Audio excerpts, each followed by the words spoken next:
گھر پر تراویح 2-2 رکعت کر کے ہوگی.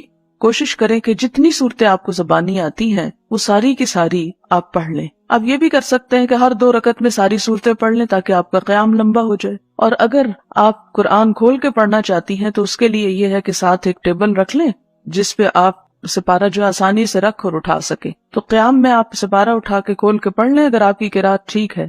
اور اگر آپ پڑھتے بھی غلط ہیں تو پھر آپ کیا کریں گی مسکین. تو اس صورت میں تو فائدہ کو خاص نہیں ہوگا. اس لیے کوشش کریں کہ آپ وہی صورتیں پڑھیں جو آپ کو اچھی طرح آتی، اور کوشش کریں کہ آپ اپنی زندگی کا کچھ وقت لگائیں کہ آپ اس بات کو اچھی طرح سیکھ سکیں. اس میں ایک بات یاد رکھیں کہ اگر آپ سپارہ کھول کر پڑھ ہی رہے ہیں تو آپ کی حرکت کثیر نہیں ہونی چاہیے، کیونکہ حرکت کثیر نماز میں خلل ڈالتی ہے. حرکت کثیر کا مطلب ہے یہ نہیں کہ آپ اس کو کھول کے کھڑے ہو جائیں، پھر ایک ورقہ آگے پلٹیں، پھر پیچھے پلٹیں، پھر آپ ادھر ادھر دیکھیں، پھر آپ بند کر کے رکھیں. یہ چیزیں جو ہیں یہ درست نہیں. نماز کا اپنا خشوع و خضوع اور نماز کا اپنا احترام جو ہے وہ باقی رہے گا. فرض نمازوں کے علاوہ نفل نمازوں میں قرآن کریم سے دیکھ کر تلاوت کرنا جائز ہے. حضرت عائشہ رضی اللہ تعالی عنہ کے غلام ذکوان قرآن کریم سے دیکھ کر نماز پڑھایا کرتے تھے. اسے بخاری نے روایت کیا ہے. صرف خود نہیں پڑھتے تھے بلکہ پڑھاتے بھی. اس کا یہ مطلب نہیں کہ سب حفظ بند کرتے، یہ حفظ کرنا چھوڑ دیں اور صرف آسان طریقہ اختیار کر لیں. نہیں، حفظ کرنے والے حفظ کریں، لیکن پاسبل نہیں کہ ہر جگہ حافظ موجود ہو. تو پھر ایسے میں تو قرآن پاک نماز انسان پڑھ ہی نہیں سکتا. تو یہ چیز چونکہ صحابہ کے سامنے ہوئی اور کسی نے اس کو رد نہیں کیا، اس کا انکار نہیں کیا، منع نہیں کیا، ناپسند نہیں کیا، تو اس لیے اس کا جواز موجود ہے. نفلی عبادت میں جب تک شوق اور رغبت رہے کرتے رہنا چاہیے. تکلیف یا تھکاوٹ محسوس ہو تو چھوڑ دینا چاہیے.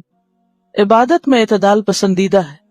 حضرت انس رضی اللہ عنہ کہتے ہیں رسول اللہ صلی اللہ علیہ وسلم نے فرمایا، نفل نماز اپنی طبیعت کی خوشی اور شوق کے مطابق پڑھو. جب طبیعت تھک جائے تو بیٹھ جاؤ، یعنی پھر بیٹھ کے بھی پڑھ سکتے ہیں یا پھر تھوڑا بریک بھی لے سکتے ہیں. اسے بخاری اور مسلم نے روایت کیا. آپ نے دیکھا ہوگا کہ شروع کے 1-2 دن مشکل ہوتے ہیں، پھر مزہ آنے لگتا ہے.